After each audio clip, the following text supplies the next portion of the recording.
जय श्री बालाजी महाराज। राधे राधे जी। आज है बड़ा मंगलवार, 16 जून 2026 का दिन है। आइए बड़ा मंगलवार व्रत कथा और सबसे श्रेष्ठ अन्य कथा जो कि आज के दिन की है, आइए श्रवण करते हैं। सबसे पहले सुबह शुभ समय जान लीजिए। ज्येष्ठ शुक्ल पक्ष की द्वितीया तिथि आज है और द्वितीया तिथि रहेगी 12:52 के आसपास। उसके उपरांत तृतीया लग जाएगी। आज आद्रा नक्षत्र है। यह जो है श्रेष्ठ महादेव का नक्षत्र जाना जाता है, पुनर्वसु नक्षत्र है और आज का दिन सर्वश्रेष्ठ है क्योंकि अब नए कार्यों की शुरुआत हो जाएगी। अधिक मास बीत चुका है। आज से आप कोई नया शुभ काम शुरू करना चाहते हैं तो बिल्कुल कर सकते हैं। आज राहु काल का त्याग करें। राहु काल 3:48 से 5:19 के आसपास तक रहने वाला है। इसके साथ साथ प्रिय श्रोताजनों, आज अभिजीत मुहूर्त अर्थात हर कार्य की जीत का समय 12 बजे से लेकर 12:54 के आसपास तक रहने वाला है। बात कर लेते हैं अभिजीत मुहूर्त की। आज अगर अभिजीत मुहूर्त में आप कोई कार्य करते हैं तो उस कार्य में जीत ही जीत होती है। 12 बजे से लेकर 12:54 तक का समय बहुत ही अच्छा है। इसके अलावा लाभ का चौघड़िया सुबह हो रहा है 10:46 से 12:27 के आसपास। तो इन शुभ मुहूर्त में किया गया श्रेष्ठ कार्य लाभ देता है। अब आइए बड़ा मंगलवार व्रत कथा सुन लेते हैं। बड़ा मंगलवार के दिन सुनी जाने वाली हनुमान जी महाराज की सभी कथाएं। उससे पहले राम नाम की कथा जरूर सुननी चाहिए, तभी हनुमान जी की कथा पूर्ण मानी जाती है। प्रेम से बोलिए जय श्री राम, जय श्री बालाजी महाराज। कथा के अनुसार राम दरबार में हनुमान जी महाराज राम जी की कथा सेवा में इतने तन्मय हो गए कि गुरु वशिष्ठ जी के आने का उनको ध्यान ही नहीं रहा। सबने उठकर उनका अभिनंदन किया। हनुमान जी नहीं कर पाए। वशिष्ठ जी राम जी से कहते हैं, राम गुरु दरबार में पूर्ण रूप से इस व्यक्ति ने हमारा अपमान किया है और अभिनंदन यह नहीं कर पाया, तो क्या इसकी सजा होनी चाहिए? श्री रामचंद्र जी ने कहा, गुरुवर आप ही बताएं। वशिष्ठ जी ने कहा, मृत्युदंड। राम ने कहा, स्वीकार्य है। तब राम जी ने कहा कि गुरुदेव आप बताइए तो सही कि यह किस व्यक्ति ने किस स्वरूप में अपराध किया है। बता दूंगा, पर राम वो तुम्हारा इतना प्रिय है कि तुम अपने आप को सजा दे दोगे पर उसको नहीं दे पाओगे। राम जी ने कहा, गुरुदेव राम के लिए सब बराबर है। मैंने सीता जैसी पत्नी का सहर्ष त्याग करने के लिए पूर्ण रूप से अपने आप को बंधित कर दिया था, तो फिर आप संशय बिल्कुल ना करें। नहीं जी राम है, नहीं राम, मुझे तुम्हारे पर संशय है, पर मुझे दंड के परिपूर्ण होने पर भी संशय है। अतः यदि तुम विश्वास दिलाते हो कि तुम स्वयं उसे मृत्युदंड अपने अमोघ बाण से दोगे, तभी मैं अपराधी का नाम और अपराध बताऊंगा। राम ने पुनः अपने ससंकल्प अभिव्यक्त कर दिया। तब वशिष्ठ जी ने बताया कि यह अपराध हनुमान ने किया है। हनुमान ने भी स्वीकार कर लिया। तब दरबार में राम जी ने घोषणा की कि कल शाम के समय सरयू के तट पर हनुमान जी को स्वयं मैं अमोघ बाण से मृत्युदंड दूंगा। हनुमान जी घर जाने पर उदासी की अवस्था में माता अंजनी ने देखा तो वह चकित रह गई कि मेरा लाल महावीर, अतुलित बल का स्वामी, ज्ञान का भंडार आज इस अवस्था में कैसे है? माता ने एक बार पूछा, पर जब हनुमान जी चुप रहे तो माता ने अपने दूध का वास्ता दिया। तब हनुमान जी ने बताया कि यह प्रकरण हुआ है अनजाने में। माता आप तो जानती ही हैं, हनुमान को संपूर्ण ब्रह्मांड में कोई नहीं मार सकता, पर भगवान राम के अमोघ बाण से भी आज तक कोई नहीं बचा है। तब माता ने कहा, हनुमान मैं भगवान शंकर से राम नाम मंत्र प्राप्त किया है और मैं तुम्हें भी जन्म के साथ ही घुट्टी में राम नाम को पिला दिया था, जिसके प्रताप से तुमने बचपन में ही सूर्य भगवान को फल समझकर अपने मुख में ले लिया था। उस राम नाम के होते हुए हनुमान जी तुम्हारा तो कोई भी बाल बाका नहीं कर सकता, चाहे वह श्री रामचंद्र जी ही क्यों ना हो। राम नाम की शक्ति के सामने राम की शक्ति और राम के अमोघ शक्ति बाण की भी शक्तियां महत्वहीन हो जाएंगी। आओ मेरे लाल, अभी से सरयू के तट पर जाकर राम नाम का उच्चारण आरंभ कर दो। माता के चरण छूकर हनुमान जी सरयू किनारे राम राम राम राम की रट लगाने लगे। शाम के समय राम अपने संपूर्ण दरबार सहित सरयू तट पर आए। सबको कौतूहल था कि राम भगवान हनुमान को क्या सजा देंगे, पर जब राम ने बार बार राम बाण अपने महान शक्तिधारी अमोघ शक्ति बाण चलाने पर हनुमान जी के ऊपर जब इस बाण का कोई असर नहीं हुआ, तो गुरु वशिष्ठ जी ने शंका बताई कि राम तुम अपनी पूर्ण निष्ठा से बाणों का प्रयोग कर रहे हो ना? तो राम जी ने कहा, गुरुदेव मैं गुरु के प्रति अपराध की सजा को अपने बाण से पूर्ण करना चाहता हूँ, पूर्ण रूप से मैं बाण चलाना चाहता हूँ, जिससे किसी भी प्रकार की कोई भी चतुराई मेरे आड़े ना आए। पर कैसा अपराध है जो यह अपराधी मेरे बाण के रूप में कोई भी कार्य नहीं कर रहा है। तब राम ने कहा, गुरुदेव, हनुमान राम राम की अखंड रट लगाए हुए हैं। मेरी शक्तियों का अस्तित्व राम नाम के प्रताप के समक्ष महत्वहीन हो गया है। इससे मेरा कोई भी प्रयास सफल नहीं हो रहा है। आप ही बताएं गुरुदेव, मैं क्या करूं? गुरुदेव ने कहा, हे राम, आज से मैं तुम्हारा साथ, तुम्हारा दरबार त्याग कर अपने आश्रम जाकर राम नाम जप हेतु कार्य करूंगा। जाते जाते गुरुदेव वशिष्ठ जी ने घोषणा की कि हे राम, मैं जानकर मानकर यह घोषणा करता हूँ कि स्वयं राम से भी बड़ा राम का नाम है। महान अमोघ शक्ति का यह सागर है। जो कोई जपेगा, लिखेगा, मनन करेगा, उसकी लोक कामना पूर्ण होते हुए वह मोक्ष को भागी रूप में प्राप्त करेगा। मैंने सारे मंत्रों की शक्तियों को राम नाम के समक्ष न्यूनतर माना है, तभी से राम का नाम राम से भी बड़ा माना जाता है। वो पत्थर भी तर जाते हैं जिन पर लिखा होता है, राम जी की जय। जय जय श्री राम। जैसे कि जेठ महीने के बड़े मंगलवार को बुढ़वा मंगलवार के रूप में जाना जाता है। आज है सर्वश्रेष्ठ और अपने आप में अद्भुत बूढ़ा मंगलवार। इसे अलग अलग नाम से जाना जाता है। लोकल भाषा में इसे बुढ़वा मंगलवार के रूप में कहा जाता है। इस मंगलवार की कई कथाएं प्रचलित है, जिसमें से सबसे पुरानी मान्यता अनुसार एक कथा यह है कि महाभारत काल में हजारों हाथियों को बल धारण किए हुए भीम को अपने शक्तिशाली होने पर बड़ा अभिमान और घमंड हो गया था और भगवान अपने सेवक में किसी भी प्रकार का अभिमान नहीं रहने देते। इसलिए श्री कृष्ण ने भीम के कल्याण के लिए एक लीला रच दी। द्रौपदी ने एक दिन भीम से कहा कि आप श्रेष्ठ गदाधारी हैं, बलवान हैं, आप कृपा करके गंधमादक पर्वत से दिव्य वृक्ष की दिव्य पुष्प ला कर दे दीजिए। मुझे अपनी जो है गजरा में सजाने हैं। अगर आप समर्थ हैं, ला सकते हैं क्या? ला कर देंगे ना ऐसा दिव्य पुष्प कमल? तो भीम द्रौपदी के इस आग्रह को टाल नहीं सके। उन्होंने अपनी गदा उठाई और गंधमादक पर्वत की ओर चल दिए। मदमस्त हाथी की तरह किसी भी तनाव के मुक्त होकर निडर भीम कभी गदा को एक कंधे पर रखते तो कभी दूसरे कंधे पर रखकर बेफिक्री से इधर उधर चलते रहते। गंधमादक पर्वत की ओर बढ़ रहे थे, तभी सोच रहे थे कि अब पहुंचा तब पहुंचा, फिर दिव्य पुष्प लाकर द्रौपदी को दूंगा तो वह प्रसन्न हो जाएंगी। लेकिन अचानक उनके बढ़ते कदम अचानक रुक गए। देखा कि एक मार्ग में वृद्ध, लाचार और कमजोर वानर मार्ग के एक बड़े पत्थर पर बैठा है। उसने अपनी पूंछ आगे के एक पत्थर पर बिछा रखी है। इस कारण से आगे का रास्ता रुक गया है और पूंछ हटाए बिना वह किसी को जाने नहीं दे रहा है। यानी उस वानर ने अपनी पूंछ से मार्ग को रोक रखा था और कोई भी बलवान व्यक्ति किसी को वह जो है लांघने नहीं दे रहा था, अर्थात मार्ग में बाधक बन रहा था, बल्कि मार्ग में जो बाधा थी भारी किसी न किसी स्वरूप में बनती जा रही थी। अब या तो वह स्वयं हटा लेता, फिर भीम थोड़ा गुस्सैल भी थे, वह उसे हटाने के लिए तत्पर हो उठे। इसलिए भीम को यह देखकर गुस्सा आ गया। जब मद और अहंकार की शक्ति बढ़ जाती है तब व्यक्ति अपने आप को आकाश को छूता हुआ समझता है। वह किसी को खातिर में नहीं लाता, अपने आगे वह किसी को कुछ भी नहीं समझता और अत्यधिक निरंकुश शक्ति ही व्यक्ति के विनाश का कारण बनती है। लेकिन श्री कृष्ण तो भीम का कल्याण करना चाहते थे, भीम का विनाश भी नहीं होने देना चाहते थे, बल्कि वह उन्हें सुधारना चाहते थे। तब भीम ने कहा, ए वानर, अपनी पूंछ हटाओ, मुझे आगे बढ़ना है। वानर ने देखा एक बलिष्ठ व्यक्ति गधा उठाए, राजसी वस्त्र पहने, मुकुट धारण किए, बड़े रौब के साथ उसे पूंछ हटाने को कह रहा है। वह वानर कोई और नहीं बल्कि स्वयं बजरंगबली थे, जो कि श्री कृष्ण की प्रेरणा से यहाँ पर इस अवस्था में बैठे थे। भीम उन्हें पहचान नहीं पाए, लेकिन बजरंगबली हनुमान जी भीम को पहचान गए, क्योंकि श्री कृष्ण की लीला के कारण उन्हें भीम का गर्व चकनाचूर करना था, इसलिए वह मौन रहे। भीम के किसी भी सवाल का उत्तर उन्होंने नहीं दिया। भीम ने फिर कहा, वानर, मैंने कहा ना कि अपनी पूंछ हटाओ, मुझे आगे जाना है। तब तुम वृद्ध हो इसलिए कुछ नहीं कह रहा हूँ तुमसे। अब की बार वानर गंभीर हो गया, मन ही मन हंसने लगा और कहने लगा कि देख रहे हो ना, मैं वृद्ध हूँ, कमजोर हूँ, अरे मैं उठ नहीं सकता और मुझ में इतनी भी ताकत नहीं है कि स्वयं अपनी पूंछ हटा सकूं। तुम ही कुछ कष्ट कर लो, मेरी पूंछ इधर उधर थोड़ा सरका दो और आगे बढ़ जाओ। अब तो भीम के तेवर कस गए थे। गदा कंधे पर हटाई, नीचे रखी।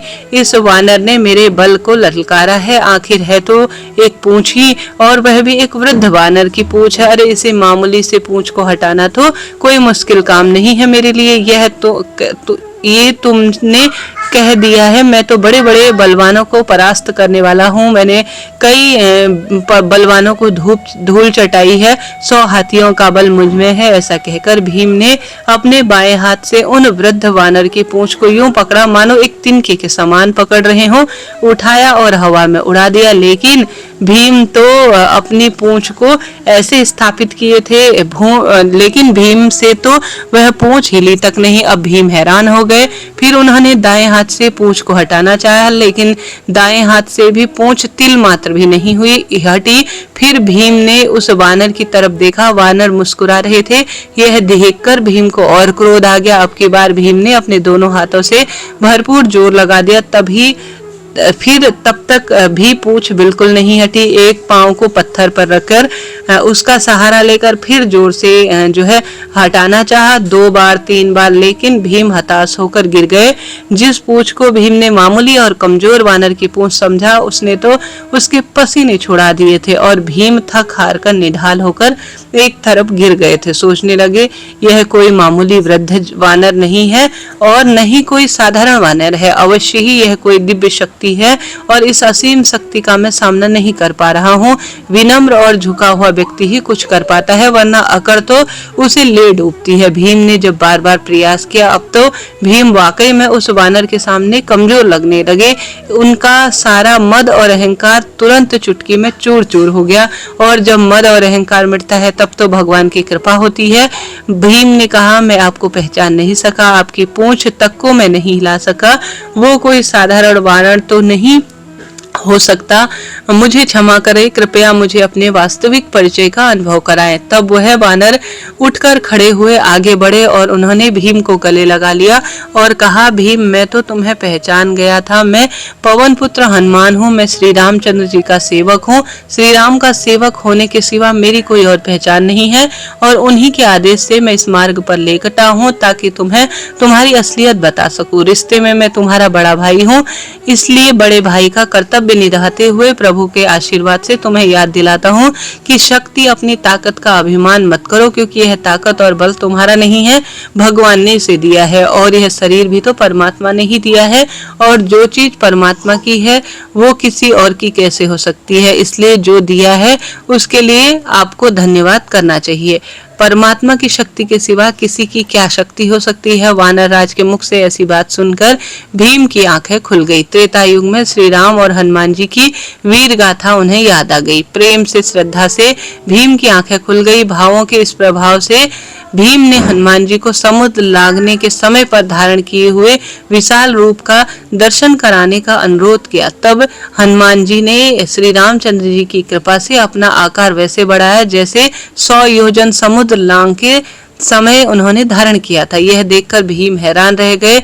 वो कभी हनुमान जी के चरणों की तरफ देखते तो कभी उनके आकाश छूते मस्तक को, जिसे वह देख भी नहीं पा रहे थे। तब हनुमान जी ने कहा कि भीम, मेरे इस रूप को तुम नहीं देख पा रहे हो, लेकिन मैं तो प्रभु श्री राम की कृपा से इससे भी बड़ा रूप धारण कर सकता हूँ। हे पांडुवीर, मैं हनुमान हूँ, वानर श्रेष्ठ, मुझसे बढ़कर भाग्यवान और कौन होगा जो मुझे आपके सुंदर श्रेष्ठ दर्शन हुए। ऐसा कहकर फिर भीमसेन ने हनुमान जी को दंडवत प्रणाम किया। मारुति नंदन ने भी आशीर्वाद देते हुए कहा, भीम, युद्ध के समय तुम्हारे भाई अर्जुन के रथ पर उड़ने वाली ध्वजा में मैं विद्यमान रहूंगा, विजय तुम्हारी ही होगी। इसके बाद हनुमान जी ने भीमसेन को पास के झरने में खिलते हुए सुगंधित पुष्प दिखाए। पुष्पों को देखते ही भीमसेन ने द्रौपदी का स्मरण आया। उन्होंने जल्दी ही पुष्प तोड़े और बड़ी तेजी से वह आश्रम की ओर लौट आए। और यह थी बुढ़वा मंगलवार व्रत की पहली कथा। अब दूसरी कथा सुने जो कि भाग्य की रेखाओं को प्रबल करती है। एक समय की बात है जब भगवान श्री रामचंद्र जी का राज्य अभिषेक हुआ था, तो दरबार में बहुत सारे लोग उपस्थित थे। सभी लोगों को उपहार दिए जा रहे थे और सारे ही बड़े ही प्रसन्न होकर उपहार ले रहे थे। बहुत सी हंसी खुशी का माहौल था। इसी दौरान माता सीता ने अपने प्रिय हनुमान जी को रत्नों से जड़ी हुई एक कीमती बहुत सुंदर माला उपहार स्वरूप दी। तो हनुमान जी बड़े प्रसन्न मन से माला तो उन्होंने ले ली, लेकिन थोड़ी दूरी पर जाकर उन्होंने अपने दांतों से उस माला को तोड़ दिया। सारी माला को तोड़कर उन मोतियों को बिखेर कर वह गौर से देखने लगे। जगह जगह फिर उन बिखरे हुए मोतियों को देखकर उदास होते और एक एक करके हनुमान जी उन सारे मोतियों को तुरंत ही फेंक दिए। तो यह दृश्य दरबार में उपस्थित सारे लोग देख रहे थे। सारे आश्चर्य में पड़ गए कि हनुमान जी ऐसा क्यों कर रहे हैं। जिस समय हनुमान जी मोती तोड़कर फेंक रहे थे तो लक्ष्मण जी की नजर उनकी हरकतों पर पड़ी। तो उनकी यह हरकत देखकर हनुमान जी बहुत गुस्सा आया उनको। लक्ष्मण जी ने इस हरकत को भगवान श्री रामचंद्र जी का अपमान समझा और जल्दी से भगवान श्री रामचंद्र जी के पास गए और जाकर बोले कि प्रभु देखो, सीता माता ने हनुमान जी को बहुमूल्य रत्नों की और मोतियों की माला दी और उधर देखो वो क्या कर रहे हैं। सारी माला को कितनी बेरहमी से तोड़ा है और एक एक करके सारे मोती फेंक दिए हैं। मुझे तो भैया यह बिल्कुल अच्छा नहीं लग रहा है। तो भगवान श्री रामचंद्र जी ने कहा, हे अनुज, तुम मुझे प्राणों से अधिक प्रिय हो।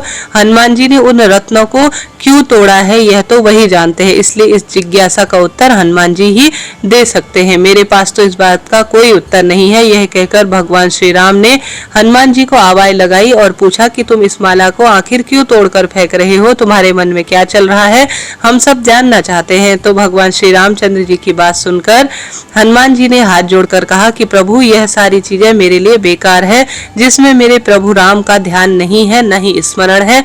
जब माता सीता ने इस हार को मुझे दिया तो मैंने बहुत ही बहुमूल्य समझकर इसे ले लिया, लेकिन लेने के बाद में मेरे एक एक मोती को बड़े गौर से देखा तो इनके अंदर कहीं भी भगवान राम का नाम नहीं लिखा था।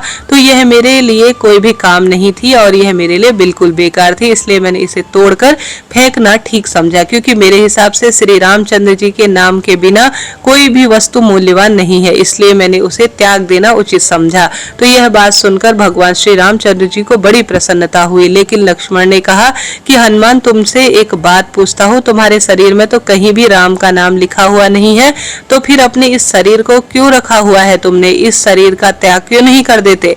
तो लक्ष्मण जी की बात सुनते ही हनुमान जी ने अपने नाखूनों से अपने सीने को चीर दिया और फिर लक्ष्मण जी के साथ साथ राम दरबार में उपस्थित सभी लोग देखते रह गए कि हनुमान जी के सीने में भगवान श्री रामचंद्र जी और माता सीता की बहुत सुंदर छवि अंकित है।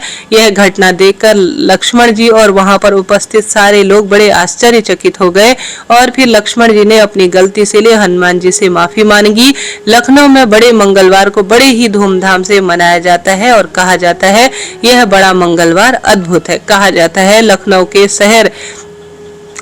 के नवाब शहादत अली खान जब एक बार बीमार हुए थे तो उन्होंने हनुमान जी से मन्नत मांगी थी कि मेरी तबीयत सही हो जाए। तो हनुमान जी की कृपा से उनकी तबीयत ठीक भी हो गई। तो उन्होंने एक बड़े मंदिर का निर्माण कराया। यह मंदिर अलीगंज में है। उस मंदिर पर आज भी एक चांद का निशान बना हुआ है, जिसे मान्यता है कि यह जाटमल व्यापारी ने हनुमान जी से मन्नत पूरी की थी कि मेरा केसर और इत्र पूरे स्वरूप में बिक जाए और मेरा खूब व्यापार बन जाए, तो फिर मैं हनुमान जी के भव्य मंदिर बनाऊंगा।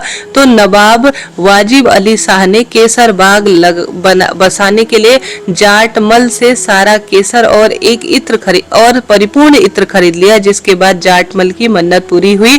फिर उसने कहे अनुसार हनुमान जी का बहुत बड़ा श्रेष्ठ और भव्य मंदिर बनाया। तब से हर जेठ के मंगल को हनुमान जी के जो मंदिर है वहाँ बड़ा मंगलवार की जो भंडारे हैं, जो श्रेष्ठ प्रथा है और भजन ध्यान की अद्भुत लीला चलने लगी। जेठ माह में आने वाले मंगलवार को हनुमान जी की पूजा करने से विशेष लाभ होता है। कहा जाता है कि संकट मोचन हनुमान जी का पूजन करने से सारे संकट दूर हो जाते हैं। बड़े मंगलवार को हनुमान जी की विशेष पूजा अर्चना करनी चाहिए। साथ ही हनुमान जी को सिंदूर, चमेली का तेल या फिर घी मिला हुआ श्रेष्ठ जो तिलक है वह धारण कराना चाहिए। इसके बाद में 7 बार हनुमान चालीसा का पाठ करना चाहिए। हनुमान जी को लाल वस्त्र बहुत प्रिय है, इसलिए लाल वस्त्र का इस दिन ज्यादा से ज्यादा दान करना चाहिए। बुढ़वा मंगलवार को व्रत करना भी बहुत ही फलदायी माना जाता है। अगर आप व्रत कर सके तो इस दिन कथा अवश्य सुननी चाहिए। ये व्रत कथा सुनने के बाद में हनुमान चालीसा का पाठ करें, उसके बाद में हनुमान जी को गुड़ और चने का भोग लगाए। तो चलिए शुरू करते हैं मंगलवार व्रत कथा का श्रवण करना। प्रेम से बोलिए हनुमान जी महाराज की जय। कथा अनुसार व्यास जी बोले, एक समय नेमिसारिणी तीर्थ में 80,000 मुनि एकत्रित होकर पुराणों के ज्ञाता श्री सूत जी से पूछने लगे कि हे महामुनि, आपने अनेक पुराणों की कथा सुनाई है, अब आप कृपा करके ऐसा कोई व्रत और कथा बताएं जिसको करने से संतान की प्राप्ति हो तथा मनुष्यों के रोग शोक अग्नि सर्व दुख भय आदि दूर हो जाए। कलयुग में सभी प्राणी अल्पायु हैं, ऊपर से उन्हें भी रोग आदि लगे रहते हैं, तो वे भगवान श्रीहरि का कैसे ध्यान कर सकेंगे। श्री सूत जी बोले कि हे मुनियों, मैं आपसे बहुत उत्तम एक बात कहता हूँ और तुमने बड़ी उत्तम बात पूछी है। भगवान श्री कृष्ण और युधिष्ठिर का संवाद आज मैं तुम्हारे सामने कहता हूँ, ध्यान पूर्वक सुनना। एक समय पांडवों की सभा में श्री कृष्ण जी बैठे हुए थे। युधिष्ठिर जी ने भगवान से श्री कृष्ण से यही प्रश्न किया था, प्रभु नंदन गोविंद, आपने मेरे लिए अनेकों कथा सुनाई है, कृपा करके ऐसा कोई व्रत कथा सुनाए जिसके करने से मनुष्य को पुत्र की प्राप्ति हो। हे प्रभु, बिना पुत्र जीवन व्यर्थ है और पुत्र बिना मनुष्य नरक का भागी होता है और पितृ ऋण से भी छुटकारा नहीं मिलता और नहीं वह नरक से उद्धारित होता है। अतः पुत्रदायक कोई व्रत बताए। श्री कृष्ण बोले कि हे राजन, एक प्राचीन इतिहास सुनाता हूँ, सो ध्यान पूर्वक सुनना। कुंडलपुर नामक एक नगर था, उसमें नंदा नाम का एक ब्राह्मण रहता था। भगवान की कृपा से उसके पास सब कुछ था, फिर भी वह दुखी था। दुखी रहने के कारण यह था कि ब्राह्मण के कोई संतान नहीं थी। ब्राह्मण की पत्नी सुनंदा प्रतिव्रता नारी थी, भक्ति पूर्वक श्री हनुमान जी की आराधना करती थी। मंगलवार के दिन व्रत करके सुंदर रूप में पूजा पाठ कर ही हनुमान जी को भोग लगाने के बाद स्वयं भोजन किया करती थी। एक दिन मंगलवार के दिन ब्राह्मणी गृह कार्य की अधिकता के कारण हनुमान जी को भोग नहीं लगा सकी, तो उसे बहुत दुख हुआ। इसी कारण पश्चाताप की अग्नि में वह निरंतर अपने मन में ध्यान करती हुई न तो स्वयं भोजन किया और न हनुमान जी की विशेष पूजा की। मन ही मन सोचने लगी कि अब अगला मंगलवार आएगा जब हनुमान जी को भोग लगाकर ही अन्न जल को ग्रहण करूंगी, यही मेरी सजा है। ब्राह्मणी रोजाना भोजन बनाती परंतु स्वयं भोजन नहीं करती और मन ही मन श्री हनुमान जी की आराधना करती रहती। इस प्रकार 6 दिन बीत गए। ब्राह्मणी सुनंदा अपने निश्चय के अनुसार भूखी प्यासी रही। अगले दिन मंगलवार का दिन आया। मंगलवार को ब्राह्मणी प्रातःकाल जल्दी उठ गई। नहा धोकर जैसे ही पूजा करने लगी तो मूर्छित होकर गिर पड़ी। उसकी भक्ति भाव से हनुमान जी बहुत प्रसन्न हुए और प्रकट होकर बोले, तेरी भक्ति से मैं प्रसन्न हूँ, तू वर मांग ले। तो सुनंदा बोली, प्रभु, मेरा कोई भी घर में किसी भी तरह की कमी नहीं है, बस संतान नहीं है, यही भारी दुख है। आपकी कृपा से पुत्र या कन्या हो जाए तो अति कृपा होगी।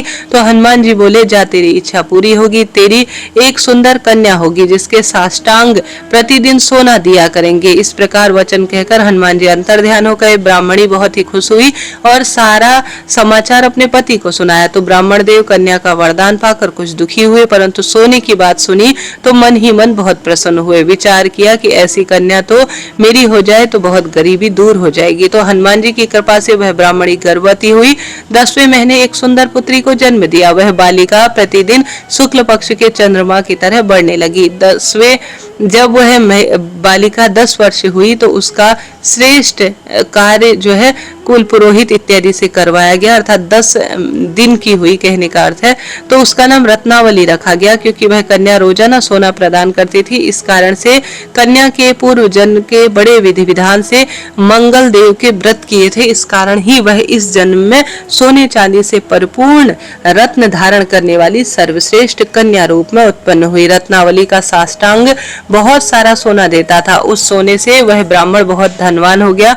अब सुनंदा ब्राह्मणी को भी बहुत अभिमान हो गया। ऐसा करते करते समय बीत गया। सुनंदा ने देखा कि पुत्री विवाह योग्य हो गई है, तो वह अपने पति ब्राह्मण देवता को अत्यंत प्रसन्न देकर बोली कि मेरी पुत्री रत्नावली का अब विवाह होना चाहिए, अतः आप सुंदर सा योग्य वर देखकर इसका विवाह कर दीजिए। क्योंकि शास्त्रों में आज्ञा है कि 8 वर्ष में गौरी, 9 वर्ष में रोहिणी, 10 वर्ष तक कन्या, इसके बाद रजस्वला हो जाती है, गोरे दान से पातालोक की प्राप्ति होती है, रोहिणी के दान से वैकुंठ की, कन्या के दान से इस लोक के सुखों की प्राप्ति होती है। अगर हे पतिदेव रजस्वला का दान किया जाए तो घोर नरक की प्राप्ति होती है।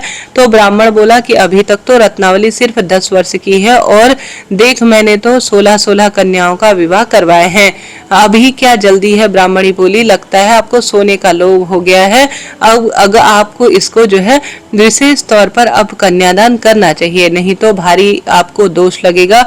उसके मासिक धर्म का रक्त पिता या बड़ा भाई देख लेता है तो शास्त्रों में कहा गया है बड़ा भाई और पिता हमेशा नरक का गामी होता है। तो ब्राह्मण बोला, अच्छा कल ही मैं लड़का देखने के लिए जाऊंगा और अपने दूतों को भी भेज दूंगा। दूसरे दिन ब्राह्मण ने अपने दूत को बुलाया और आज्ञा दी कि जैसे मेरी कन्या सुंदरी है वैसा ही वर तलाश करो।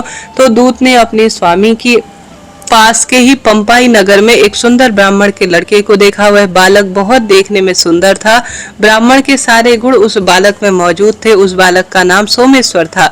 दूत ने आकर ब्राह्मण को इस लड़के के बारे में बताया। ब्राह्मण ने सोमेश्वर को देखकर विधि पूर्वक कन्यादान करने का बहुत सुंदर अपने मन में ठान लिया। ब्राह्मण के मन में लोभ भी था। उसने विचार किया कि लड़की तो अभी चली जाएगी, इससे जो कोई भी मुझे सोना मिलता है वह अब नहीं मिलेगा और जो मेरे पास धन है वह इसकी शादी में खर्च हो जाएगा, तो और बहुत सारा धन मुझे कुछ न कुछ स्वरूप में अपने आप से प्राप्त कर लेना चाहिए। तो मैंने इसका विवाह करके भारी भूल कर दी। अब मुझे कोई ऐसा उपाय सोचना चाहिए जिससे कि यह लड़की वापस मेरे घर रहे और ससुराल न जाए। ब्राह्मण इसी बात पर विचार करते हुए रात भर सो नहीं पाया। अंत में उसने विचार किया कि जब सुबह उसका पति उसे लेने आएगा तो छुपकर मार्ग में जाऊंगा और उसका वध करूंगा। इससे अपनी लड़की रत्नावली को अपने घर पर ही वापस रख लूंगा और मुझे नियमित रूप से यह सोना देती रहेगी। उसे इतना लालच था कि वह इस गलत कर्म को करने से भी पीछे नहीं चूका। समाज का कोई भी मनुष्य मुझे दोष भी नहीं दे सकेगा और कह दूंगा होनी को कौन टाल सकता है।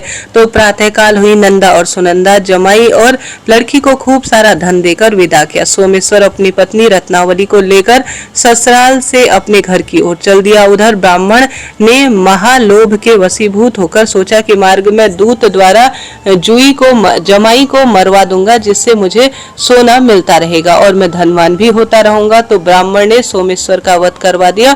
थोड़ी देर में अपनी लड़की के पास जाकर विलाप कर रोने लगा कि हे पुत्री, मार्ग में लुटेरों ने तेरे पति का वध कर दिया है। तू अब मेरे घर चल और वहां रहकर अपने श्रेष्ठ जीवन को व्यतीत कर।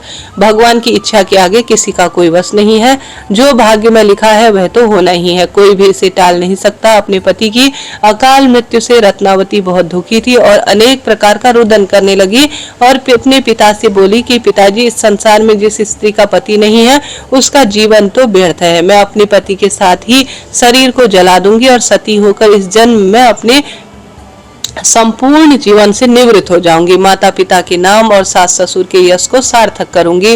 तो ब्राह्मण अपनी कन्या रत्नावती के यह वचन सुनकर बहुत दुखी हुआ और विचार करने लगा कि मैंने तो व्यर्थ में ही जमाई का वध कराया, क्योंकि मेरी बेटी तो उसके पीछे अपनी जान देने को तैयार है। अब मेरा तो दोनों तरफ से ही मरना हो गया। अब न तो मैं धन प्राप्त कर पाऊंगा और साथ ही पाप का भागी बनूंगा, सो अलग। यह सोचकर वह बहुत दुखी हुआ। सोमेश्वर की चिता बनाई गई। सोमेश्वर की पत्नी रत्नावती सती होने की इच्छा से अपने पति के सर को अपनी गोद में रखकर चिता में बैठ गई। जैसे ही अग्नि जलाई गई वैसे ही मंगलदेव प्रसन्न हुए और प्रकट होकर बोले, हे रत्नावती, तेरी भक्तिपूर्ण भक्ति से मैं प्रसन्न हूँ, तो वर मांग ले। तो रत्नावती ने अपने पति का जीवन दान मांग लिया। मंगलदेव बोले कि रत्नावली, तेरे पति अजर अमर और महाविद्वान हो जाए और जो भी कोई और इच्छा हो तो वह भी बता। तो वह रत्नावती बोली कि ग्रहों के स्वामी, यदि आप मुझ पर प्रसन्न हैं तो वरदान दीजिए, जो आपका मंगलवार के दिन व्रत करेगा, लाल फूल लाल चंदन से आपका पूजा करेगा, स्मरण करेगा, उसको रोग और व्याधि कभी ना आए और उसका सब जन्मों से जन्म जन्मांतर तक अपने घर परिवार और अपने पारिवारिक जनों से, अपने पति से कभी भी कोई वियोग ना हो, अग्नि का और शत्रु का उसके जीवन में कोई भय ना हो। जो स्त्री मंगलवार का व्रत करे वह कभी विधवा न हो। तो मंगल देव ने तथास्तु कहकर मंगल देवता अंतर ध्यान हो गए। सोमेश्वर मंगल देव की कृपा से जीवित हो उठा और खूब धन धान्य और ऐश्वर्य से परिपूर्ण और विद्वान स्वरूप में वह बदल गया। रत्नावती अपने पुत्री को पुनः पाकर बहुत प्रसन्न हुई और मंगल देव का व्रत प्रति मंगलवार को करने लगी और सदा सर्वदा के लिए खुशियां भोगने लगी और यह जीवन पूर्ण कर अंत में स्वर्ग लोक की उसको प्राप्ति हुई। इस तरह से जो व्यक्ति मंगलवार के व्रत करता है, इन दिव्य कथा को सुनता है, हनुमान जी महाराज मंगल देवता की कृपा से उसके जीवन में खूब सारी खुशियां आती हैं। प्रेम से बोलिए हनुमान जी महाराज की जय, मंगल देवता की जय। प्रिय श्रोताजनों, इस तरह से मैंने आज सुनी जाने वाली कथा सुनाई। उपयोगी रही हो तो चैनल को सब्सक्राइब करें और कमेंट्स बॉक्स में राधे राधे जरूर लिखें।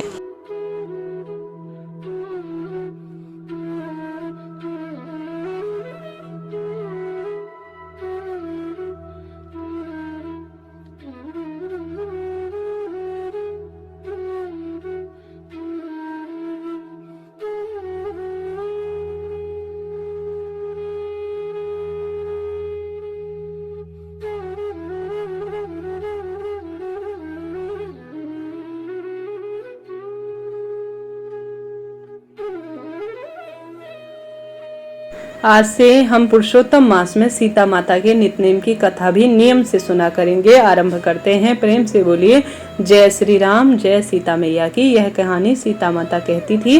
श्री रामचंद्र जी प्रेम से सुना करते थे। एक दिन सीताराम भगवान को किसी काम से बाहर जाना पड़ा। बाहर जाते तो सीता माता कहने लगती कि भगवान मेरा तो 12 वर्ष का नित्यनेम है। नित्य नियम अर्थात कि आप बाहर जाएंगे तो मैं अपनी कहानी किसे सुनाया करूंगी। श्री रामचंद्र जी ने कहा तुम कुएं के पास में जाकर बैठ जाना और वहां औरतें पानी भरने आया करेंगी, उन्हें अपनी कहानी सुना दिया करना। सीता माता कुएं के पाल पर जाकर बैठ गई। एक स्त्री आई, उसने रेशम की जड़ी साड़ी पहनी थी, सोने का घड़ा लिया था। सीता माता उसे देखकर कहती है बहन मेरे 12 वर्ष का नित्यनेम सुन लो। पर वह स्त्री बोली कि मैं तुम्हारा नित्यनेम सुनूंगी तो मुझे घर जाने में देर हो जाएगी और मेरी सास मुझसे खूब लड़ेगी। उसने कहानी नहीं सुनी और चली गई। उसकी रेशम जरी साड़ी फट गई, सोने का घड़ा मिट्टी में बदल गया। सास ने देखा तो पूछा किसका दोष अपने सर लेकर आई है। बहू ने कहा कुएं के पाल के पास एक औरत बैठती है, उसने कहानी सुनने को कहा पर मैंने अनसुना कर दिया और मैं ऐसे ही वापस लौट आई और मुझे उसका ऐसा फल मिला। बहू की बात सुनकर अगले दिन वही साड़ी और घड़ा लेकर सास कुएं के पाल के पास गई। सास को वहीं सीता माता बैठी हुई मिली। सीता माता ने कहा बहन अपनी कहानी मुझे सुना दो। तो सीता माता खुश हो गई। सास बोली कि तुम्हारी कहानी तो एक बार में कई बार सुन लूंगी, तो मैं जो है तुम्हें सुनाती हूँ। ऐसा सीता माता बड़ी प्रसन्नता पूर्वक हंसते हुए बोली। सीता माता बोली राम आए, लक्ष्मण आए, देश के पुजारी आए, नित्यनेम का नेम लाए, आओ राम बैठो राम, तपिस रसोई जीमो राम, माखन मिश्री खाओ राम, दूध बताशा पियो राम, सूत के पल का मोठो राम, शाल दुशाला पोठो राम, शाल दुशाला ओढ़ो राम, जब बोलूं जब राम ही राम, राम सवारे सबके काम, खाली घर भंडार भरेंगे, सबका बेड़ा पार करेंगे, जय श्री राम जय जय राम। सास बोली कि बहन कहानी तो बहुत ही अच्छी लगी। कहानी सुनकर सास घर चली गई और उसकी साड़ी फिर से रेशम जरी बन गई, मिट्टी का घोड़ा फिर से सोने का हो गया। बहू कहने लगी सासू माँ आपने यह सब कैसे किया। सास ने कहा तू बहू दोष लेकर आई थी, मैं दोष उतार कर आ रही हूँ। बहू ने फिर पूछा कि कुएं पर वह स्त्री कौन थी। सास बोली वो तो सीता माता थी, वह पुराने को नया कर देती है, खाली घर के भंडार भर देती है, वह लक्ष्मी जी का घर में वास करा देती है, आदमी की जो भी इच्छा हो उसे पूरा कर देती है। बहू बोली ऐसी कहानी मुझे भी सुना दो। सास बोली ठीक है तुम भी सुन लो। सास ने कहानी कहना शुरू किया। राम आए, लक्ष्मण आए, देश के पुजारी आए, नित्यनेम का नेम लाए, आओ राम बैठो राम, तपी रसोई जीमो राम, माखन मिश्री खाओ राम, दूध बताशा पियो राम, सूत के पल का मोठो राम, शाल दुशाला पोठो राम, शाल दुशाला ओढ़ो राम, जब बोलूं जब राम ही राम, राम सवारे सबके काम, खाली घर भंडार भरेंगे, सबका बेड़ा पार करेंगे, जय श्री राम जय श्री राम जय जय राम।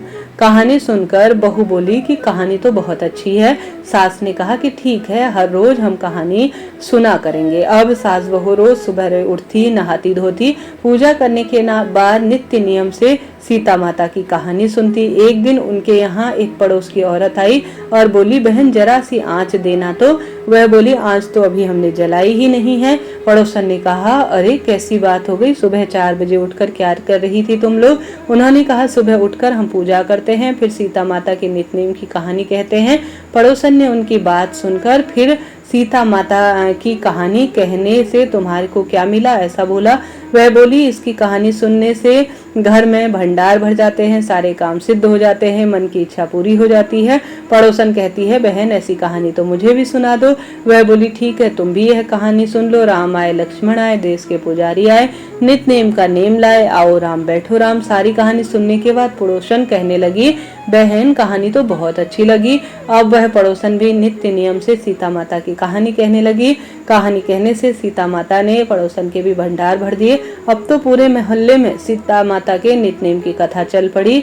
हर किसी को ये मनोकामना तुरंत पूर्ण होने लगी। हे सीता माता, जैसे आपने उनके घर के भंडार भरे, वैसे ही हमारे घर के भंडार भरना, पुत्र पौत्र का वरदान देना और सौभाग्य सभी का बनाए रखना। कहानी सुनने वालों के और कहानी कहने वालों के भी जीवन में कोई भी परेशानी ना आए, बस यही प्रार्थना है। प्रिय श्रोताजनों, इस तरह से यह कथा थी। प्रेम से बोलिए सीता माता की जय, श्री रामचंद्र भगवान की जय। अब आइए सुनते हैं तुलसी माता की कथा। बोलिए तुलसी माता की जय। जेठ माह में सुनी जाने वाली नंद भाभी और तुलसी माता की एक बहुत ही सुंदर कथा है। परिवार में नंद भाभी रहती थी। नंद अभी कुंवारी थी। वह तुलसी माता की खूब सेवा करती थी, पर भाभी को यह फूटी आंख भी नहीं सुहाता था। अब जेठ का महीना आया। जेठ की भरी गर्मी में तुलसी माता को कोई कष्ट ना हो, यह सोचकर और भी ज्यादा शीतल जल सी सेवा किया करती थी। अब भाभी को और भी ज्यादा गुस्सा आ गया नंद पर। अब गुस्से से वह कहती, जब तेरा विवाह होगा ना तो तुलसी को ही खाने में दूंगी, तुलसी को ही तेरे दहेज में दूंगी। और जब समय आने पर नंद की शादी हुई तो भाभी ने बिल्कुल ऐसा ही किया। उसकी भाभी ने बारातियों के सामने तुलसी का गमला फोड़ दिया, लेकिन तुलसी माता की कृपा से वह गमला स्वादिष्ट व्यंजनों में बदल गया। गहनों के बदले भाभी ने नंद को तुलसी की मंजरी पहना दी तो वह सोने के आभूषण में बदल गई। वस्त्रों के स्थान पर तुलसी का जनेऊ रख दिया तो तुलसी रेशमी वस्त्रों में बदल गई। और ससुराल में उसके दहेज के बारे में तो खूब बड़ाई हुई। इस प्रकार भाभी को बड़ा आश्चर्य हुआ कि तुलसी जी की पूजा का इतना ज्यादा महत्व है कि मेरे जो नंद है वह तो सोने चांदी और हीरा जवाहरात में तुल गई है और ससुराल में भी उसका खूब मान सम्मान हो रहा है। भाभी की एक लड़की थी, वह अपनी लड़की से भी कहने लगी कि तू भी रोज नियमित रूप से तुलसी सेवा, दीपदान और पूजन किया कर, तुझे भी बहू की तरह फल मिलेगा। पर लड़की का मन तुलसी पूजा में नहीं लगता था। जेठ का महीना आने पर भी उसने तुलसी माता की कोई सेवा नहीं करी, जिससे तुलसी माता को बहुत कष्ट हुआ। अब लड़की के विवाह के समय आया तो भाभी ने सोचा, जैसा व्यवहार मैंने अपनी नंद से किया है वैसा ही यहाँ पर भी करती हूँ। अपनी बेटी के साथ खूब इज्जत मेरी बेटी को मिलेगी, क्यों ना अपनी लड़की के साथ भी वही व्यवहार किया जाए। उसने तुलसी का गमला फोड़कर बारातियों के सामने रख दिया, परंतु इस बार मिट्टी ही मिट्टी रह गई। मंजरी पर पत्ते भी अपने रूप में रह गए तथा जनेऊ जनेऊ ही रहा। सभी बाराती जो है उस भाभी की खूब बुराई करने लगे। ससुराल में भी सभी लड़की की बुराई कर रहे थे और उसे कोई मान सम्मान नहीं मिला। भाभी नंद को कभी घर नहीं बुलाती थी। एक दिन भाई ने सोचा कि बहन से मिलाऊं। उसने अपनी इच्छा पत्नी को बताई और सौगात के लिए कुछ मांगा। पहले तो भाभी ने मना किया कि घर में कुछ भी नहीं है, लेकिन भाई के मांगने पर भाभी ने थैले में भरकर जुआर भरकर रख दिया और तो कुछ भी नहीं दिया। कहने लगी, बस यही है घर में, यही ले जाओ। वह दुखी मन से चल दिया। भला बहन के घर में कोई ज्वार ले जाता है क्या? बहन के नगीर के समीप पहुंचा। उसने गौशाला में गाय के सामने ज्वार का थैला जो है उलट दिया। तब वहां के गौपालक ने कहा, अरे भाई, सोना मोती गाय के आगे क्यों डाल रहे हो? ऐसा सुनकर भाई ने नीचे देखा तो आश्चर्यचकित रह गया। तब उसने गौपालक को सारी बात बताई। सारे हीरा मोती लेकर प्रसन्न मन से बहन के घर गया। बहन भाई को देखकर बड़ी प्रसन्न हुई और तुलसी माता ने उसके कुशल मंगल होने की सदा सर्वदा रक्षा की। भाई ने बहन से कहा, तुझे सुखी देखकर मेरा मन प्रसन्न है। तब बहन बोली, भैया, यह सब तुलसी माता की कृपा से हुआ है। वह जीवन के सभी दुखों को दूर करने वाली है और सदा सर्वदा सभी मनोरथ को पूर्ण करने वाली है। भाभी से भी तुम कहना कि तुलसी सेवा विधि विधान से बड़े मन से किया करे और जेठ महीने में गर्मी से उन्हें कोई भी कष्ट ना हो इस बात का ध्यान दे। जय श्री राधे, जय तुलसी मैया। यह तो रही तुलसी माता की कथा। अब आइए अन्य कथा सुनते हैं। नारायण भगवान के 108 नाम का सुमिरन किया जाए या स्वयं से जप किया जाए या किसी भी तरह से श्रवण किया जाए तो इसके अनंत अनंत गुना लाभ मिलते हैं। प्रतिदिन सुने, आनंद आएगा। आरंभ करते हैं। ओम श्री विष्णवे नमः। ओम श्री परमात्मने नमः। ओम श्री विराट पुरुषाय नमः। ओम श्री क्षेत्र क्षेत्राय नमः। ओम श्री केशवाय नमः। ओम श्री पुरुषोत्तमाय नमः। ओम श्री ईश्वराय नमः। ओम श्री ऋषिकेशाय नमः। ओम श्री पद्मनाभाय नमः। ओम श्री विश्वकर्मणे नमः। ओम श्री कृष्णाय नमः। ओम श्री प्रजापते नमः। ओम श्री हिरण्यगर्भाय नमः। ओम श्री सुरेश्वराय नमः। ओम श्री सर्वदर्शनाय नमः। ओम श्री सर्वेश्वराय नमः। ओम श्री अच्युताय नमः। ओम श्री वासुदेवाय नमः। ओम श्री पुंडरीकाक्षाय नमः। ओम श्री नरनारायणाय नमः। ओम श्री जनार्दनाय नमः। ओम श्री लोकाध्यक्षाय नमः। ओम श्री चतुर्भुजाय नमः। ओम श्री धर्म अध्यक्षाय नमः। ओम श्री उपेंद्राय नमः। ओम श्री माधवाय नमः। ओम श्री महाबलाय नमः। ओम श्री गोविंदाय नमः। ओम श्री प्रजापते नमः। ओम श्री विश्वतमने नमः। ओम श्री सहस्त्राध्यक्षाय नमः। ओम श्री नारायणाय नमः। ओम श्री सिद्ध संकल्पाय नमः। ओम श्री महेंद्राय नमः। ओम श्री वामनाय नमः। ओम श्री अंतर्जिते नमः। ओम श्री महीधराय नमः। ओम श्री गरुड़ध्वजाय नमः। ओम श्री लक्ष्मीपते नमः। ओम श्री दामोदराय नमः। ओम श्री कमलापते नमः। ओम श्री परमेश्वराय नमः। ओम श्री धनेश्वराय नमः। ओम श्री मुकुंदाय नमः। ओम श्री आनंदाय नमः। ओम श्री सत्यधर्माय नमः। ओम श्री उपेंद्राय नमः। ओम श्री चक्र गदाधराय नमः। ओम श्री भगवते नमः। ओम श्री शांतिदाय नमः। ओम श्री गोपते नमः। ओम श्री श्रीपते नमः। ओम श्री श्री हरिये नमः। रघुनाथाय नमः। ओम श्री कपिलेश्वराय नमः।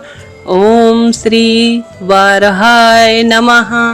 ओम श्री नरसिंहाय नमः। ओम श्री रामाय नमः। ओम श्री हरिग्रीवाय नमः। ओम श्री शोकनाशाय नमः। ओम श्री विशुद्ध आत्मने नमः।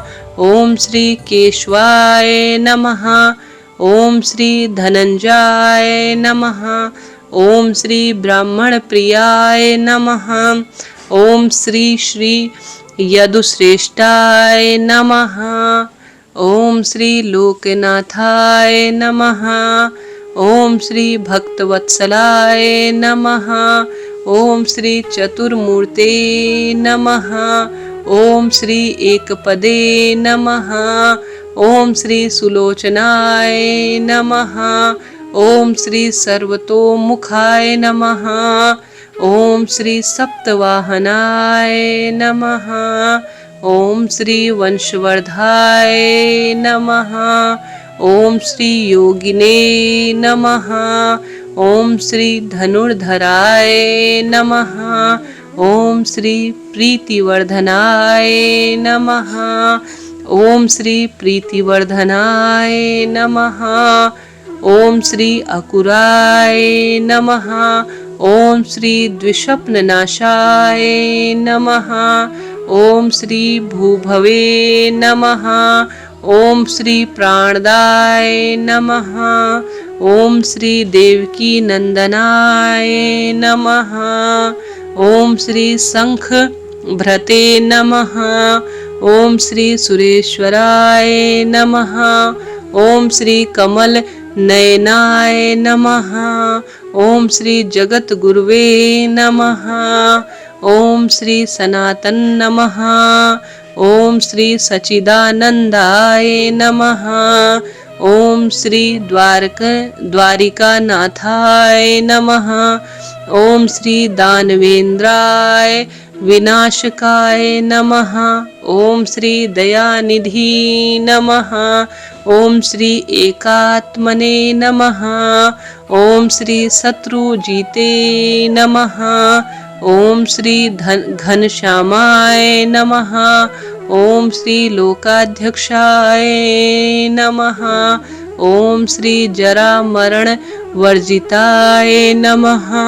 ओम श्री सर्व यज्ञ फल प्रदाय नमः। ओम श्री विराट पुरुषाय नमः। ओम श्री यशोदानंदनाय नमः। ओम श्री परम धार्मिकाय नमः। ओम श्री गरुड़ध्वजाय नमः। ओम श्री प्रभवे नमः। ओम श्री लक्ष्मीकांतजाय नमः। ओम श्री गगन सदृश्यमाय नमः। ओम श्री वामनाय नमः। ओम श्री हंसाय नमः। ओम श्री वयाशाय नमः। ओम श्री प्रकटाय नमः।